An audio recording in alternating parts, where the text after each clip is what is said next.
Hello friends, Matt here, and today I want to talk to you about the newest putter from Reptilian Disc Golf, maybe their newest disc period, and that is the Tortuga. I've got two pink prototype Tortugas. The plastic is kind of like a Gateway double S plastic, somewhere between double S and triple S, where it's not very bendy, but it is soft and velvety to the hand. And I want you to get a look at this profile. So it's got kind of a high top, tapering wing. It almost reminds me of something like an Atom or a Shield, but it's got this little crease here. Kind of like a Shield has that, but it's a little bit shallower. So whereas most of the discs I just named are 3-speed, this is a 2. I would give it numbers something like a 2, 3.5, -1, 1. And if you take a look at the video, I got a lot of throws with this guy. It's a very unique flight. At low speeds, it's gonna go pretty straight to fade, do a nice little loopy hyzer if you want it to, but it really shines an interesting way when you start throwing it hard. So you guys check it out. I filmed some shots at a couple different courses. Didn't see any difference between these two. They're both the same weight, same run, so they should be identical, and to me they were.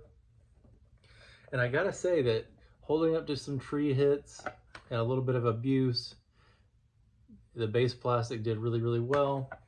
Tiniest bit of warping on this one because I guess it hit the ground a little bit more, but overall really impressed with the durability there. I filmed at a couple courses. I filmed at Etowah, which, as you guys know, if you watch my channel at all, I love that course, and it's a great way to show off some slower speed discs with some elevation. And then the Trails Disc Golf course I played in Anderson, South Carolina last week. So check that out. Let me know what you think, and we'll recap at the end. So I'm starting off here at the Trails with this big backhand force over, holds the line the whole way, gets right up into the circle. On this one, doing a little hyzer, it rides it, straightens out, flattens out, just long of a pin. This one, we're bending it around that tree. You see that nice late flip, perfectly in the circle. On this guy, I'm trying to keep the hyzer around that tree and then get it to flatten out. Does it beautifully and avoids the OB right by the basket. On this one, I'm trying to bend it in front of those trees. It gets a little bit too much turn, but still not a bad location. This one I kind of let go early, but still it turns late enough to make it a usable line. On this shot, I'm keeping it high, but didn't turn it over quite enough. It ends up in circle 2. On this one, go with a high end hyzer. It rides up there beautifully and ends up right by the pin. Headed over to Etowah now. I've got about a 50-foot putt. Just missed it a little bit low, but there was a spider right behind me I was avoiding too. Hole 2 is about a 200-foot shot. Not a perfect spot, but it gets up there where I have a putt. I was able to make perfectly from there. It does putt very well. Trying to throw it in from about 90 feet here. Gave it a good line, but came up a little bit short. This one's fun. It's across this valley, and I'm trying to keep it turning the whole way. Flattens out, hits a tree near the basket, but still had a good look. Big downhill on this shot, trying to keep it hyzered. And it ends up a little bit right of the pin, but still had a putt from there. This one is an island. So you see it almost goes OB here, you get that late flip up and right into the circle. So I don't know if you could see it on camera. I hope you did. When you throw these guys at speed, I like to give them a little bit of hyzer. They flip up and then they just kind of have this late turn. A tiny bit of fade too, but the turn is so late in the flight that it makes it really useful. That one at Etowah on the island hole, I really thought, oh, that's gonna just fade out and I'm gonna be out of bounds.